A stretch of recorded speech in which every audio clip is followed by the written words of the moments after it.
కృష్ణుడికి 3 ఏళ్ళప్పుడు యశోదాదేవి, నందుడు, బలరాముడు అందరూ కలిసి రేపల్లె వాసులు అందరూ కలిసి బృందావనం వచ్చారు. నంద గ్రామాన్ని వదిలిపెట్టి బృందావనం వచ్చారు. ఆ బృందావనం వచ్చాక ఆ 3 ఏళ్ల వయసులో అమ్మ మేము ఆవులు తోలుతామని చెప్పి కృష్ణుడు, బలరాముడు అందరూ బృందావనానికి వెళ్తారు. ఆ బృందావనానికి వెళ్తే కుమారస్వామి స్వయముగా నెమలి రూపంలో వచ్చి నెమలిని కృష్ణుడికి సమర్పించాడు. అప్పుడు కృష్ణుడు ఆ నెమలిని తల మీద ధరించాడు.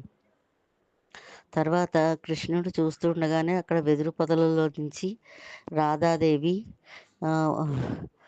కృష్ణుడు చూస్తుండగానే వేణువుకి కన్నాలు పడి 7 కన్నాలుగా మారి ఆ వేణువుని రాధాదేవి సమర్పించింది. ఆ వేణువు స్వయముగా సరస్వతీ దేవట. రాధాదేవి ఆ వేణువుని శ్రీకృష్ణుడికి సమర్పించిందట.